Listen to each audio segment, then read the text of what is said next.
Chapter 7, Video 2. So these folks came together in Philadelphia for what we now call the Constitutional Convention. The Confederation Congress had said that there could be a convention, but only for revising the Articles of Confederation. So when these men get together and they realize that the best thing to do is to throw out the Articles of Confederation and start over, well, then they're committing treason. So they swear each other to secrecy, they hire a guard to watch the door, and they start working on a new government. Washington will be the presiding officer. James Madison kept the notes. He was the secretary of the convention, and so he is considered the father of the Constitution. He also, James Madison, is going to present the Virginia Plan. It was his idea for how this new government should be set up. He wanted 3 separate branches like we have today. He also wanted a federal system with some powers at the federal level, some powers at the state level, some powers at a local level. He had the idea of a bicameral legislature, 2-house legislature. He thought each state should have a number of representatives based on their population. Virginia was a large state, so they would end up with a lot of representatives. He thought the lower house should be elected by the people and the upper house elected by state legislatures. Now, William Patterson from New Jersey doesn't much care for some of these points because New Jersey was a small state and they wanted equal representation. So he wanted a 1-house legislature with each state getting the same number of votes like it was under the Articles of Confederation. But he also wanted Congress, a new Congress, to have the power to tax and to regulate commerce. And then he wanted several presidents. He doesn't get that. He does suggest a Supreme Court, however. So there are going to be some agreements that come into play and some compromises. For example, they will agree to have a federal system where there's power at the federal government and power at the state government. They do agree that the national government would have the power to tax and to regulate commerce and to raise an army and a navy and to make laws that the citizens have to follow regardless of what state they live in. They do agree that states will no longer be able to issue their own money, will no longer be able to void a contract, will not be able to make a treaty, could not declare war, couldn't levy tariffs against foreign countries. There were a lot of limits put on states. One of the compromises is called the Great Compromise or the Connecticut Compromise. This is how our legislature will be set up. There will be a lower house based on population. The larger states with larger population will have more representatives in the House of Representatives. The upper house will be based on equality. Each state gets 2 senators. There also will be another compromise called the 3/5 Compromise. There was a debate about how slaves should be treated. If we're going to count the population to figure out how many representatives will go in the House of Representatives, well, the South wanted to count the slaves because it would raise their population numbers. The North did not. So you have a really weird situation where the South is saying, but the slaves are people. They should count for representation and they shouldn't be taxed. The North was saying slaves are property.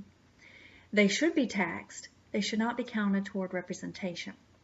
The compromise, the 3/5 Compromise, ruled that for every 5 slaves, 3 would be counted as people toward the number for representation, and those same 3 would be counted as property and be taxed.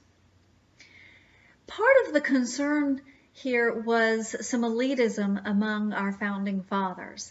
They're worried about an uneducated, ill-informed, illiterate population making big decisions for the nation's government.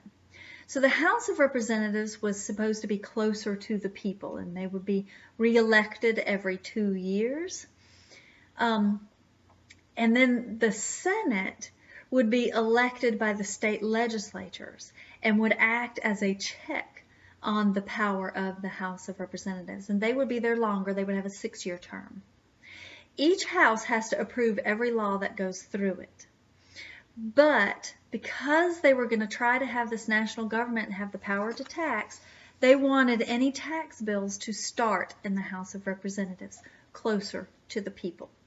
It would still have to be approved by the Senate, but it would start in the House of Representatives. I made a slide for you here, and the way to look at this, it's hard to tell on the video, but the way to look at it is dealing with the powers of the president. The president can veto bills coming out of Congress, but that veto can be overridden with a 2/3 vote. The president is the commander-in-chief, but Congress declares war and allocates the money for the military. The president can make treaties, but it has to be approved by the Senate with a 2/3 vote, and so forth. You can read down that slide. There were other limits put on the president as well. A president cannot declare war, only Congress can. A president cannot make treaties without Senate approval, and a president can be impeached and removed from office.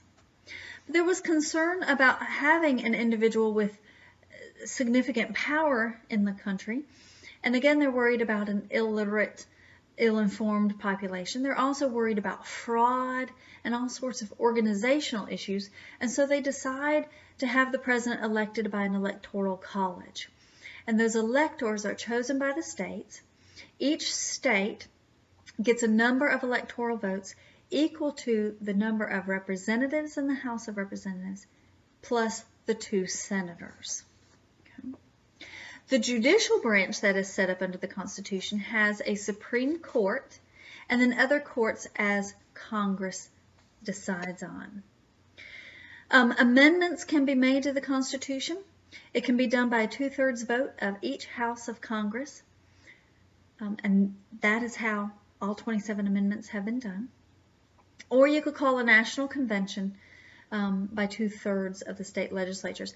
After that amendment has gone through that first step, then 3/4 of the states must ratify the amendment for it to go into the Constitution. I know I'm going fast. You'll want to look at the PowerPoints in the textbook to really get all of this. For ratifying this new form of government, the Constitution, in Article 7, it said that this new government would become effective when it was approved by 9 states, and that happened, that the Constitution was submitted in 1787, and it immediately led to a debate between the Federalists and the Anti-Federalists. And if you look on the side, you have a small graphic organizer looking at the debate between the Federalists and the Anti-Federalists.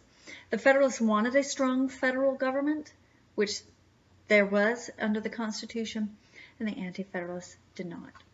But the Federalists supported the Constitution, and they want the country to ratify it. So Alexander Hamilton, John Jay, and James Madison are going to put together the Federalist Papers. They are going to write these anonymously, but they're written and distributed to encourage people to support the Constitution, to kind of explain the reasoning behind some of the decisions in the Constitution, and to try to get support. One of the most famous of these is Federalist number 10, where it says, "Ambition must be made to counteract ambition." So this government would be effective when the 9th state ratified it, and that was New Hampshire in 1788, but Virginia and New York hadn't signed on to it yet, and those were 2 really large, important states. So the Federalists are going to promise Virginia and New York that a Bill of Rights would be created, and that the Bill of Rights would protect people from a strong national government ruining all of our rights. That promise was made, and Virginia and New York are going to support the Constitution. Rhode Island is going to be the last state to support it. So on September 13, 1788, New York was picked to be the capital of the new government under the Constitution. And on October 10, 1788, the Confederation Congress is going to disband in favor of a new government elected under the Constitution. Ben Franklin is going to say, "Nothing is certain but death and taxes" under this new government.